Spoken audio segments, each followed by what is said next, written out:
Imagine climbing a frozen mountain peak and finding a child, perfectly preserved for 500 years. But what would shock the world most wasn't her body, it was her face. Frozen in a mysterious smile. Why was she smiling in death? Was it a ritual, a sign of peace, or a haunting secret buried with the Incas? Stay with us till the end of this story.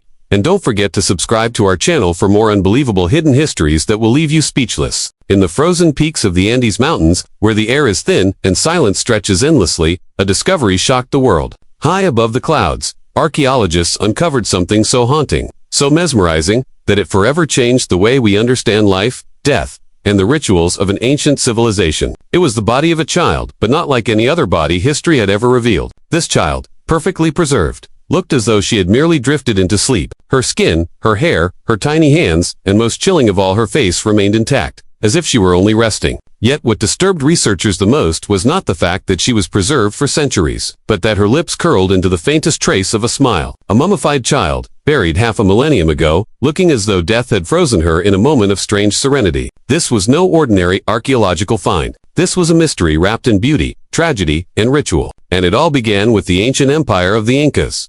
The Inca civilization was one of the most powerful in the Americas before the arrival of the Spanish conquistadors. They built cities in impossible places, high in the Andes, carved terraces into mountainsides, and created a network of roads stretching thousands of miles. But beyond their engineering genius, the Incas were a deeply spiritual people. They believed in powerful gods tied to nature mountains, the sun, the earth, and the skies. To please these gods, to ensure harvests, to maintain peace, and to bring prosperity to their empire, they practiced rituals of offerings. Among the most sacred of these offerings was the Capacoca ceremony, a ritual so important, so divine, that it demanded the ultimate sacrifice, the lives of children. This smiling child was one of those chosen for sacrifice. Archaeologists would later determine that she had been carefully selected, prepared, and honored for months before her death. In Inca belief, children were pure, untouched by sin, and therefore seen as the most valuable gifts to the gods. To give up a child was not seen as cruelty but as the greatest act of devotion. Families considered it an honor, though the truth was far more heartbreaking. And so, this child, who once laughed, who once played, who once had a family and a home, was chosen for her beauty, her health, and her purity. She was dressed in fine clothes, adorned with precious ornaments, and taken on a journey that would end, not in life, but in eternal sleep upon a mountaintop. Imagine the world from her eyes. She was perhaps no older than 13, still young enough to cling to childhood, yet old enough to understand the solemn stares of her people. She may have been told she was chosen by the gods, that she would become immortal, that she was destined for greatness. And yet, somewhere deep inside, fear must have echoed. As the days passed, her diet changed. She was given maize beer and coca leaves, substances that dulled pain and made the body weaker, perhaps easing the passage from life to death. It was a slow preparation, not sudden, not brutal, but methodical, almost tender in its cruelty. She was not being murdered. She was being transformed into an offering. Centuries later, when explorers stumbled upon her frozen body, high in the Andes, they were stunned by her appearance. Unlike the dry, shriveled mummies of Egypt, this child's body was so well preserved by the freezing temperatures that she looked almost alive. Her skin was soft, her hair carefully braided, her clothes still vibrant with color. She wore a headdress, her arms rested gently on her lap, and her expression was peaceful. But what truly unsettled the world was her smile, a faint, ghostly curve of the lips, as if she had accepted her fate, or perhaps, as if she carried a secret only the gods would ever know. Scientists later explained that the preservation was due to the extreme altitude and cold climate of the Andes. At over 20,000 feet above sea level, the mountaintops remained frozen year-round. The thin air slowed decomposition, and the snow that covered her tomb acted as a natural freezer. But while science could explain how her body was preserved, it could not fully explain her expression. How could a child, moments from her death, appear so calm, even serene? Was it the coca leaves numbing her senses, or was it something deeper, spiritual acceptance instilled in her since birth? The world could only speculate. The discovery of this child sparked endless fascination. She was not the only one. Found other children, equally preserved, were uncovered in similar rituals. Together, they painted a chilling picture of the Inca practice of sacrifice. These children were taken from across the empire, some from noble families, others from villages, but all considered worthy of the gods. They were brought to Cusco, the Inca capital, where they underwent purification ceremonies. Then they embarked on long journeys across rugged mountains, escorted by priests and attendants, carrying sacred objects. And at the end of the journey, they were led to mountaintops, where the thin air and freezing temperatures awaited. Some were buried alive, some were left to freeze, and some were given substances that sent them into an eternal sleep. To the Inca, this was not death, but transcendence. These children became messengers to the gods, guardians of the empire, spirits who would live forever in the mountains. For the modern world, however, the discovery was both uninspiring and unsettling. To stand before the child, to look upon her face, to see her tiny lips curved in that enigmatic smile, it was like peering into a moment frozen in time. She was not just a mummy. She was a person, a child who once lived and breathed, who once held her mother's hand, who once dreamed perhaps of a life she would never have. And that smile made it impossible to forget her. It was haunting, beautiful, and tragic all at once. The story of the smiling mummy raised questions that went beyond archaeology. It forced people to confront the nature of belief, the lengths to which humans will go in the name of faith, and the way history is shaped by rituals we may never fully understand. It reminded us that civilizations, no matter how advanced or powerful, often hide shadows of cruelty beneath their grandeur. And yet, it also reminded us of the resilience of life itself, that even after 500 years, the face of a child could look back at us across centuries, unbroken, unyielding, preserved as if time itself had bowed in reverence. As scientists continued to study the mummy, they uncovered more details. Traces of coca leaves were found in her mouth, evidence that she had been sedated. The chemical signatures in her hair revealed changes in her diet, showing how carefully her final months were planned. Isotopes in her body even told stories of the lands she came from,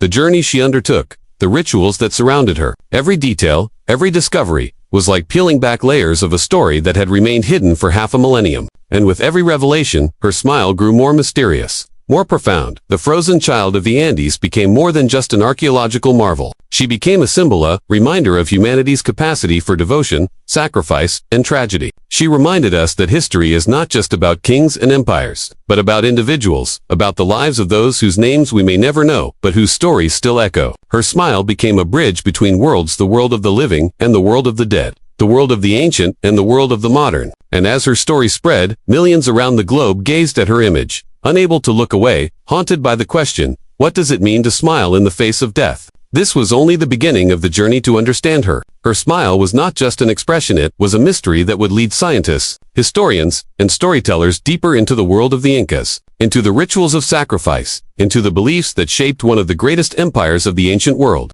And as her story unfolds, we are left to wonder whether she smiled out of peace, fear, or something beyond our comprehension. But one thing is certain, 500 years later, her smile still speaks.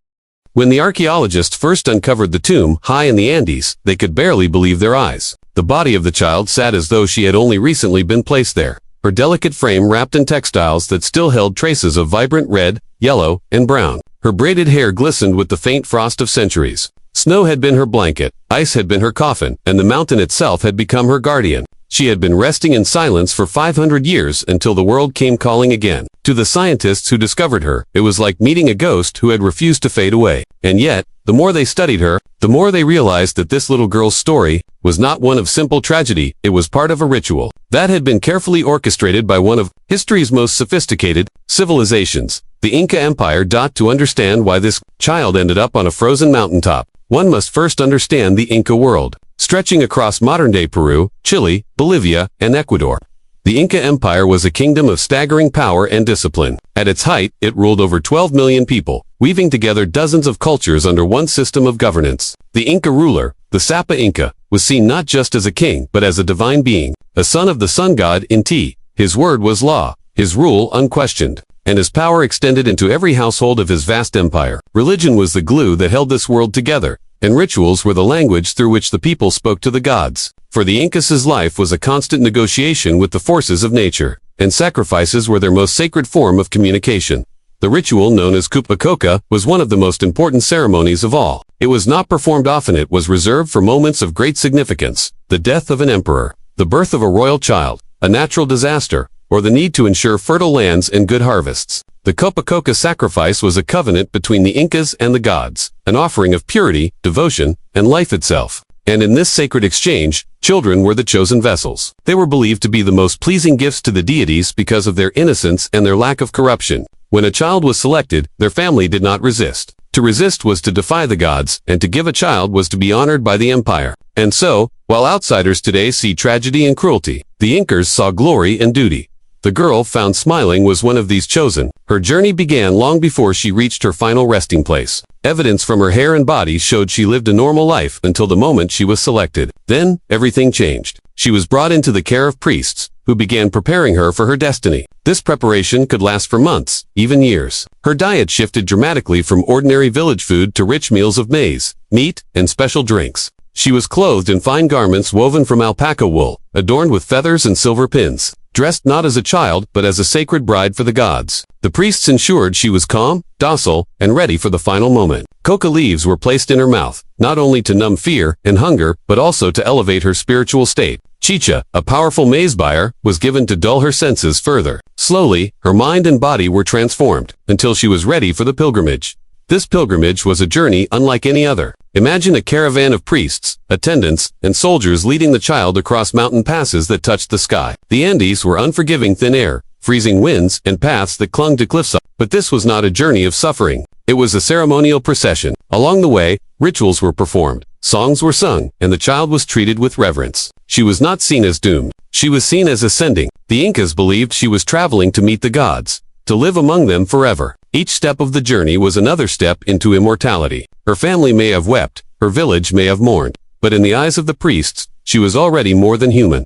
Finally, after weeks of travel, the procession reached the chosen mountain. Mountains were sacred in Inca religion, living beings known as apis, protectors of the people, guardians of the land. To place the child on the peak was to deliver her directly into the arms of the gods. At altitudes above 20,000 feet, the air grew so thin that even strong men struggled to breathe. But to the priests, this was sacred ground. They carved out a small tomb, lined it with offerings, figurines of gold and silver, tiny ceramic vessels, and bundles of food to accompany her spirit on its journey. Then they dressed her one final time, braiding her hair carefully, arranging her garments so that she appeared regal, serene, and perfect. She was seated in a cross-legged position, coca leaves still in her mouth, her head tilted slightly forward as if resting. And there, in the freezing silence of the Andes, she was left to sleep forever.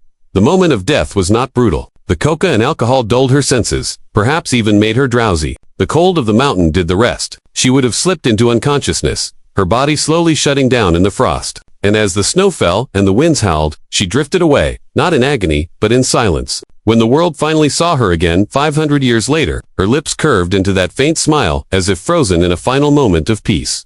For scientists, every detail of her body told a story. The braids in her hair revealed how much care had gone into her final appearance. The patterns in her clothing spoke of artisans who wove garments specifically for the gods. Her blood still contained traces of substances she ingested in her last days. Even her teeth revealed her diet and health. Nothing about her burial was careless. It was precise, deliberate, and sacred. She was not abandoned on the mountain, she was enshrined there. The modern world struggled to reconcile the beauty of the preservation with the tragedy of the sacrifice. Some called it barbaric. Others saw it as a testament to human devotion and the complexities of belief. How could a society capable of such engineering marvels and such organization also commit children to such a fate? The answer lay not in cruelty but in worldview. To the Incas, life was part of a cycle, and death was not an end, but a transformation. By giving the child to the gods, they believed they secured the survival of their entire people. And in a sense, her preservation gave them exactly what they hoped for immortality. For centuries, she remained untouched, her story hidden, her face waiting to be discovered. As news of the discovery spread, the smiling mummy became a global sensation. Photos of her face circulated across newspapers, television, and eventually the internet. People were stunned by her lifelike appearance. Some found her beautiful, others found her terrifying, but all agreed that she was unforgettable. Museums and scientists debated how best to display her, how to protect her, and whether it was even ethical to show her at all. After all, she had been placed on the mountain as an offering, not to be gazed upon centuries later. Was it disrespectful to disturb her rest? Or was it necessary to tell her story so that the world could understand? In Peru and neighboring countries, where the Inca legacy still lives on, opinions were divided. Some saw her as a national treasure, a reminder of their ancestors' devotion and history. Others saw her as a symbol of suffering, a child who never had a choice, a victim of ritual. And yet, standing before her, one could not deny the power of her presence. She was fragile and eternal all at once. She was both victim and saint, both tragedy and miracle. As researchers dug deeper into the story of the Coca, they found more mummies, more children, each with their own tale. Some were buried alongside companions, others carried symbolic artifacts, but all were preserved with the same reverence. These discoveries painted a wider picture of how central sacrifice was to Inca life. It was not random, it was a system, a sacred duty repeated across the empire. Each child became a bridge between the people and their gods. And each child, like the smiling girl, carried within them the weight of their civilization's faith. The smiling mummy's story also connected the ancient and the modern in ways no one expected. Scientists used CT scans, DNA tests, and chemical analysis to reconstruct her final days. They discovered illnesses, diets, and even emotional stress hidden in her bones and tissues. They learned how carefully her last months were orchestrated, how the priests prepared her both physically and spiritually. Every result only deepened the sense that this child's life and death were part of a carefully woven tapestry of ritual and belief. The more they uncovered, the more her faint smile seemed to whisper that she was not just a relic, she was a message. Even after 5 centuries, her presence stirred emotions that were hard to put into words. To look at her was to feel both awe and sorrow, to admire the devotion of an ancient people while mourning the innocence of a child lost. And perhaps that was the most powerful legacy of all. She was chosen to be remembered by the gods, but instead she became remembered by the world. Her smile crossed time itself, a reminder that behind every ritual, behind every empire, behind every moment of history, there are human lives, human faces, and human stories that never fade. When the smiling child was unveiled to the world, it was not just archaeologists and scientists who were fascinated, it was everyone. The first photographs spread rapidly, first through academic circles and museum reports, then to newspapers, television, and eventually, every corner of the internet. The face of a little girl, preserved so perfectly that she looked as though she could wake at any moment, captured the imagination of millions. Some saw her as a miracle of nature, others as a haunting reminder of the past. But for everyone, she became a bridge between centuries, forcing people to look directly into the eyes of history itself. Scientists had seen mummies before, of course. Egypt had its tombs, Europe had its bog bodies, Asia had its frozen remains. But the Inca children were different. They were untouched by the corruption of time, preserved in conditions so perfect that their hair still shone, their skin still held shape, and their expressions still carried emotion. When researchers looked at the smiling girl, they saw not just a skeleton or a corpse, but a human being who had lived, breathed, and felt. It was unsettling, because it collapsed the distance between the past and the present. It made history intimate. You could almost imagine her laughter, her steps, her voice. She was no longer abstract, she was real. That sense of reality gave rise to a storm of ethical questions. Should she have been left on the mountain where the Incas had placed her? Was it right to take her from her tomb, to put her under glass in a museum, to expose her to the stares of strangers from around the world? Some argued passionately that she should remain undisturbed, a sacred offering to the gods, not a curiosity for human eyes. Others argued that studying her was essential, that by understanding her, we could understand an entire civilization, an entire worldview, and preserve knowledge that would otherwise be lost forever. The debate was not just academic, it was spiritual, cultural, and deeply emotional. The girls, people, the descendants of the Incas, had their own perspectives. For many indigenous communities in the Andes, the Capacoca mummies are not relics but ancestors. They are not artifacts but family. To place them in museums, to probe them with science, felt to some like a violation of sacred trust. Yet others took pride in the discoveries, seeing them as proof of the greatness and sophistication of their ancestors. The smiling girl was caught in this tension, a symbol of pride, but also of pain. Her faint smile reminded everyone that she had been both chosen and taken,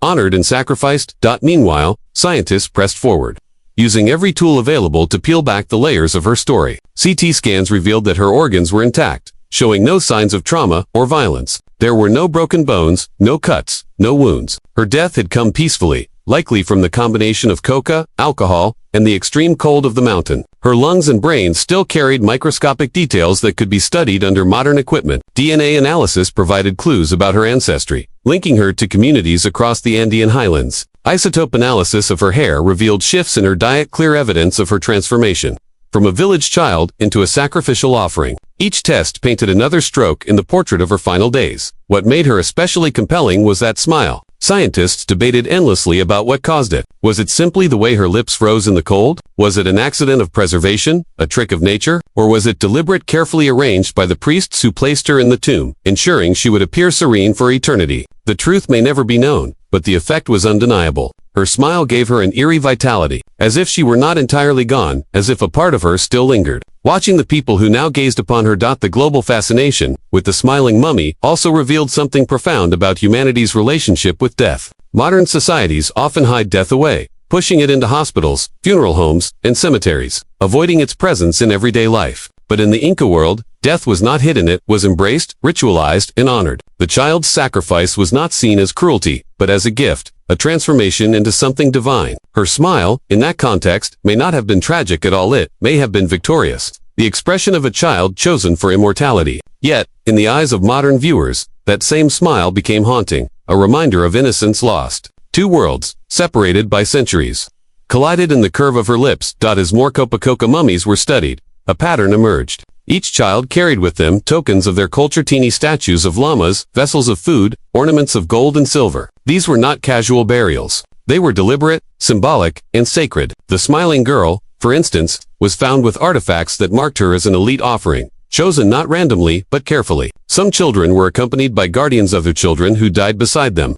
forming pairs meant to represent balance and harmony. In every case, the tombs told a story, not just of death, but of cosmology, of how the Incas viewed their place in the universe. To remove the mummies from their mountains was to interrupt these stories, but to study them was to preserve them for new generations. Museums struggled with how to display the smiling girl. Should she be shown behind glass, allowing people to see her face directly? Or should she be hidden, protected, studied only by professionals? In some cases, replicas were made so that the original body could remain shielded from light and air, preventing further decay. Still, visitors flocked to see her, their reactions ranging from reverence to horror. Some wept, some prayed, some stared silently, unable to look away. A child who had died 5 centuries ago continued to move people in ways few living humans could. And while the world debated ethics, scientists continued to unravel her mysteries. They discovered traces of respiratory infections, perhaps from the harsh cold of the mountains. They found that she had been given increasing amounts of coca and alcohol in the months leading up to her death, suggesting that her preparation was gradual, designed to keep her calm and compliant. They learned that her diet had been rich in maize and llama meat, far different from her earlier life. This revealed how meticulously the Incas transformed her from a village girl into a divine offering. Every detail: her food, her clothing, her hair, her position was part of a carefully scripted ritual that reflected the empire's devotion to its gods. For storytellers and historians, the smiling girl became more than just a mummy. She became a character, a symbol, a paradox. She was both innocent and sacred, both victim and chosen one. She was a reminder of the complexity of human belief, of the lengths civilizations will go to secure their survival, of the sacrifices demanded in the name of faith. She embodied the collision of worlds, the ancient Inca vision of life and death, and the modern world's struggle to interpret it. Her smile forced people to ask uncomfortable questions, not just about the Incas, but about themselves. What do we believe is worth sacrificing? What do we consider sacred? And how will future generations judge the choices we make today? As documentaries were filmed, books were written, and exhibitions were opened, the smiling girl's story spread further and further. She became one of the most famous mummies in the world, her face etched into the memory of anyone who saw her. She was more than a body. She was a conversation, an eternal dialogue between the living and the dead. And as more people learned her story, the more her smile seemed to change. To some, it was peaceful. To others, it was chilling. But to everyone, it was unforgettable. The Incas had wanted her to be remembered by the gods. Instead, she was remembered by the world. And in that, perhaps, they succeeded. 500 years after her death, her story still traveled, still moved, still haunted. She had been chosen to ensure the survival of her people, and in a strange, unexpected way, she did. By preserving her, by smiling across centuries, she gave the Inca people immortality. Her faint, frozen smile ensured they would never be forgotten.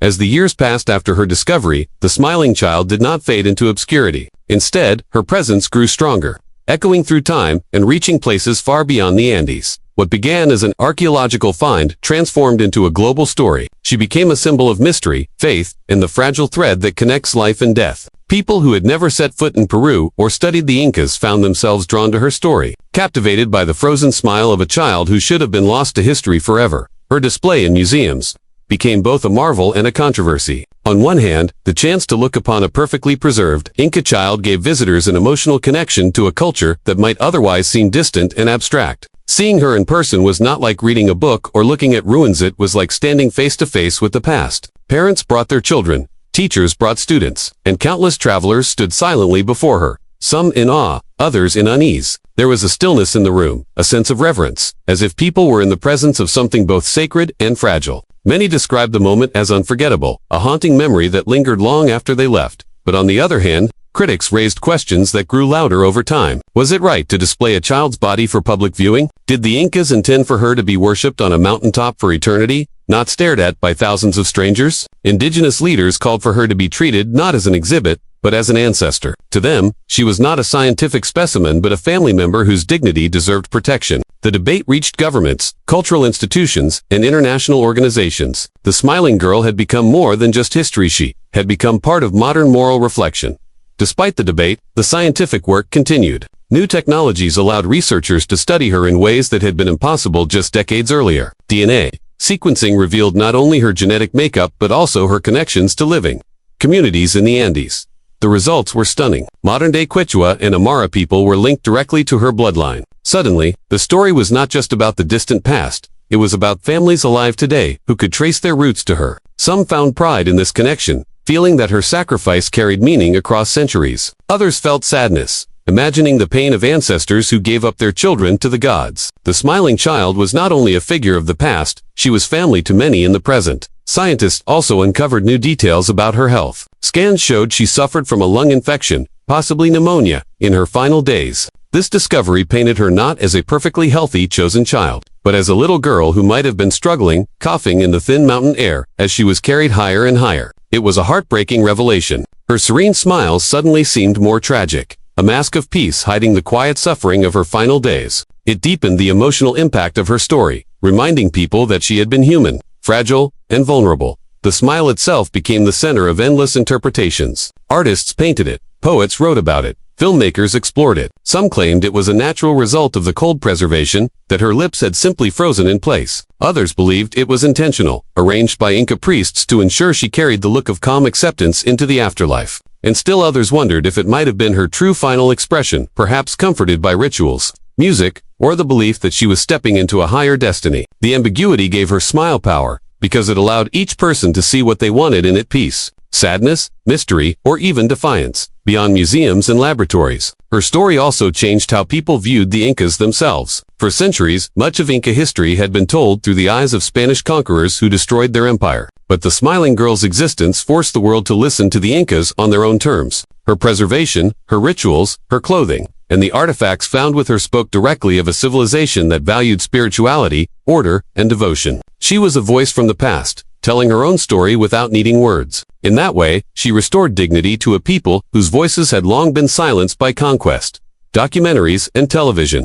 Specials broadcast her story across the globe. Audiences who might never have heard of the Capacoca rituals suddenly found themselves fascinated by the idea of a child offered to the gods at the top of the world. Historians used her to teach about Inca religion, while anthropologists used her to explore the psychology of sacrifice. Even psychologists and philosophers weighed in, asking why humans across cultures and centuries have practiced sacrifice, and what it says about the way people search for meaning and order in life. She became not just a mummy, but a doorway into the deepest questions of humanity. Yet the smiling girl also carried a warning. Her story reminded the world that even civilizations as mighty as the Incas could vanish. Their rituals, their temples, their godsall had fallen under the weight of time and conquest. Only fragments remained. And yet, she endured. Preserved by nature, she outlived her empire, her people, even her gods. Her survival was accidental, but it was also poetic. She had been meant to please the gods of the mountains, but instead, she became a teacher to future generations. She became a reminder that nothing truly disappears, that traces of every life echo across the centuries in ways no one can predict.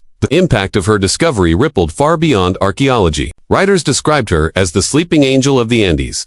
Spiritual seekers considered her a messenger from the past. Tourists climbed mountains and stood at museums hoping to glimpse her story. Her photograph appeared in countless books, articles, and online posts, each time sparking the same sense of awe. People who had never cared for history before found themselves haunted by her smile. She was proof that a single human face could transcend borders, languages, and centuries. Over time, curators decided that she needed greater protection. Light, air, and even human breath could slowly damage her fragile body. So she was placed in a special chamber, carefully monitored, kept at the same freezing conditions that had preserved her for 5 centuries. For visitors, this meant they could no longer stand directly before her, but had to view her through protective layers. Some were disappointed, but others understood. If her story was to continue, she had to be shielded from the very people who wanted to see her. Even in death, she had to be protected. For indigenous communities, she became a rallying point. Ceremonies were held in her honor, not as displays, but as acts of respect. Prayers to honor her spirit and to remind the world that she was more than an exhibit. Leaders spoke of her as an ancestor, a child who deserved dignity, not just study. This shift marked a new phase in how the world treated ancient remains. No longer were they simply artifacts to be taken apart and analyzed. They were human beings whose stories demanded respect, compassion, and care. The smiling girl had changed not just archaeology, but ethics. And so, 5 centuries after her death, the child who had been left high in the mountains fulfilled a destiny no one could have imagined. She had been chosen to secure her people's place in the eyes of the gods. In the end, she secured her people's place in the memory of the world. She had been meant to vanish into myth, but instead she became one of the most famous mummies on earth. Her smile was stronger than time, stronger than conquest, stronger than death itself. Even today, when people look at her face, they feel a connection that words cannot fully explain. Some feel sorrow for a child taken too soon. Others feel awe at the devotion of her people. Still others feel the uncanny sensation that she is looking back at them across 500 years, reminding them that history is never truly gone. Her presence is both haunting and comforting, eerie and beautiful. She is both child and ancestor, past and present, silence and story. She is proof that death is not the end, but a transformation into something eternal. The Incas believed that offerings like her would keep their empire in balance, that the gods would be pleased and their world would continue. In a way, they were right, for through her, the Inca world lives on. Through her, their story continues to be told. Through her, their memory remains alive. And as long as her smile endures, the world will never forget the little girl who lay sleeping in the mountains. Her secret preserved by ice, her face frozen in serenity. Her story, echoing through centuries. The mummified child, smiling after 500 years, reminds us of a truth that transcends time, that even the smallest life can hold the greatest legacy, and that a single human face can carry the weight of an entire civilization. Her smile is eternal, and so is her story.